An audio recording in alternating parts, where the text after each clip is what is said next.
Hello everyone, Giltar here with a Kamen Rider action figure review for Rider Fest. This time we'll be looking at the S.I.C. Kiwami Tamashii Kamen Rider Knight figure.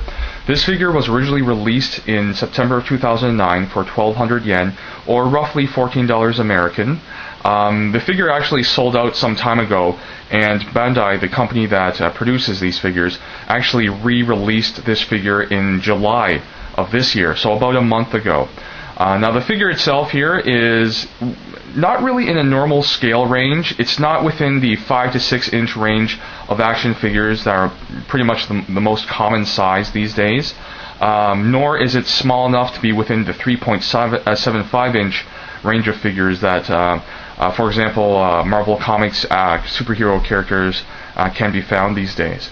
Now, to give you an example of just the size comparison, I'm going to move in a 3.75 inch Marvel Comics character, Captain America, an SH Figure Arts figure here of Kamen Rider Double Cyclone Joker, and finally an S.I.C.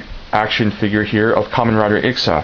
And as you can see, Knight here is sort of in between things. It's not as large or tall, rather, as a sort of more common-sized action figure. Kamen Rider Cyclone Joker here is about just under 6 inches tall, and it's a little too big to be within the 3.75 inch range here, which Captain America, it itself is just, I think, just under or just over 4 inches tall. And obviously the S.I.C. figures back here, they're 1/10 scale figures. They're about 7 to 8 inches tall on average, so obviously Knight is nowhere as large as that. But this is just to give you guys an idea of what to expect if you decide to purchase something like Kamen Rider Knight from the Kiwami Tamashii line. Now, the camera of mine here isn't the greatest quality, but I'm pretty sure you guys can make out that the sculpting detail for this figure is actually quite good. And the paint application, as far as I can tell, is actually flawless, which is very impressive considering the relatively small scale of this action figure. Even on larger figures, like for example SH Figure Arts figures, their designs, because they're so accurate to the Kamen Rider TV show costume designs, they're relatively simple compared to something like S.I.C. reimaginings. And the Kiwami Tamashii line basically takes the designs and sculpts from the larger S.I.C. figures and scales them down to about 4.5 inches tall figures. So the level of detail in both the sculpting and in the painting it's phenomenal. And in all of the S.I.C. Kiwami Tamashii figures that I have, I see the same thing over and over again. Just great quality of sculpting and great quality of just the paint application. So I'm going to move the figure back for a moment and show you guys the packaging, because I think it's something that's actually very nice. This is the box, the plastic box that the figure comes in. It just says Knight here, and as you can see, it's an all plastic container, and at the top it says S.I.C. and it's Kiwami Tamashii, I believe, in the kanji there. If I'm wrong, please correct me. I don't read Japanese. And on the back, some really nice photography of the figure, some more information. And this is a resealable box. And the thing about this that I really like is that not only is it resealable, but it's great for display. If you want to display your figures mint in box, as a display piece on your shelf, there's no problem doing this, because you have really attractive sort of product packaging artwork combined with the ability to see most of the product itself. Now, the case within the packaging that holds the figures here, it's a standard sort of vacuum formed sort of shell for the figure, and in the middle section here, or on the left side rather, this is where the figure would be, and on this side, obviously, these are just actually two alternate hands, or sort of splayed open hands. And up here are two places to hold the weapons. And so yeah, overall, just like with Bandai's Robot Tamashii and SH Figure Arts packaging, I really like their approach to the presentation of the product. It's just a really functional and good-looking approach to the packaging design. Now, aside from the hands, the other accessories are the Wing Lancer, which is here. Again, just like the figure, great sculpting detail, great paint application. Same thing goes here for the Dark Visor Rapier. And again, because of the relatively small size, I'm just extremely impressed by the level of quality that I see here. And with the default grip hands that come attached with the figure, there's no problem with putting these weapons in. There's a slight bit of resistance, but nothing, so terrible that you would have to worry about, paint chipping or paint scratching on the weapons. On both weapons, they fit in pretty well into the hands. The Dark Visor Rapier is more secure. There's no looseness, but it's not overly tight. Whereas the Wing Lancer here, the grip of the weapon is a little skinnier, so it is, it's probably better to hold this in two hands, as you might have seen in promotional photography for the figure here. So I'll just remove these weapons here and just go over briefly the articulation, just to show you guys what the figure can do. And what I really like about the figure is just the way that the shoulder armor components are floating components. They're not attached solidly to anything. Basically, you would put the shoulder armor over the shoulder, and then you peg the shoulder into the torso. And so that you have a lot of play and movement here, so that when you're adjusting the arm, you can move the shoulder armor out of the way with no problems at all. I mean, you can get a full rotation with the shoulder armor moving with it, and you can adjust the position as you go.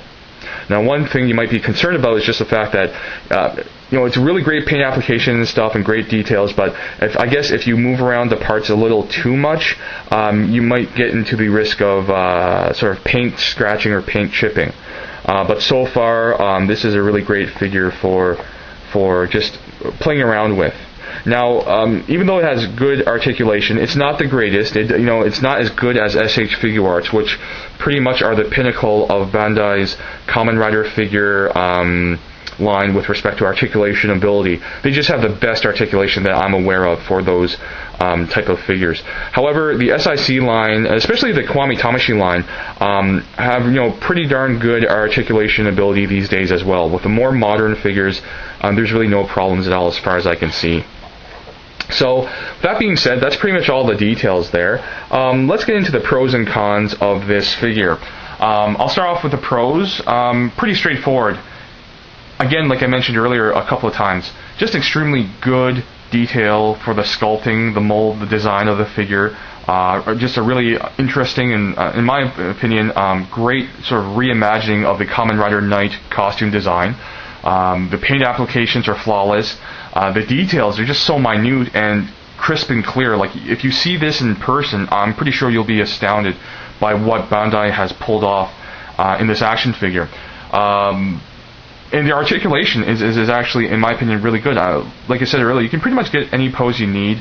It's not as good as SH Figuarts, but the thing is that you really don't need to contort this into a ball of limbs and body parts.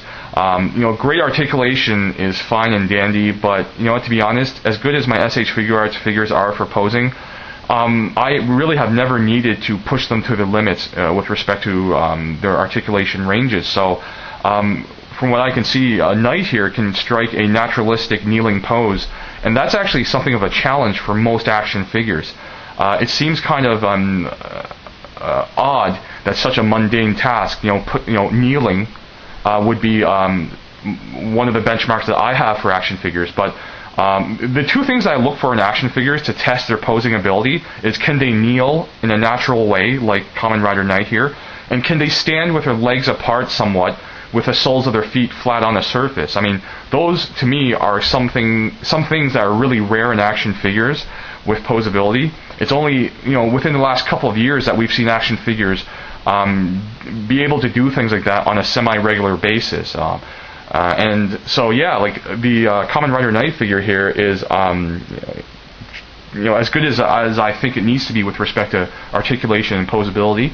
And if you consider the general range of action figures within the 3.75 inch to about 6 inch scale range, this figure is fairly affordable. I mean, $14.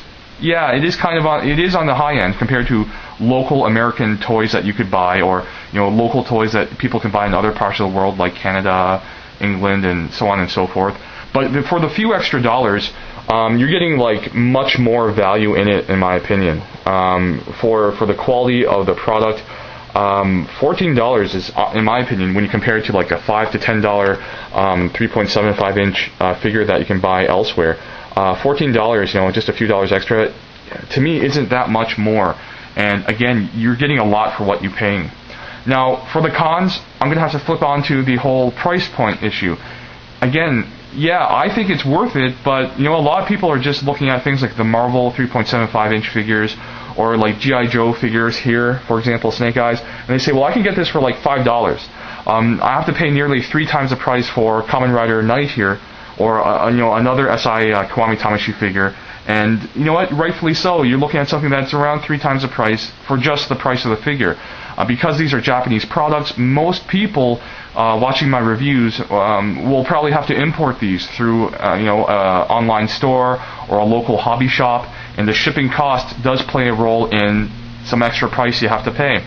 So even though I think it's worth a price, I do admit that the price is higher than normal, and it is something that may cause some people to hesitate in wanting to buy this. But overall, I do recommend this. I mean, the presentation of the packaging, presentation of the figure itself with its sculpting, paint application, articulation.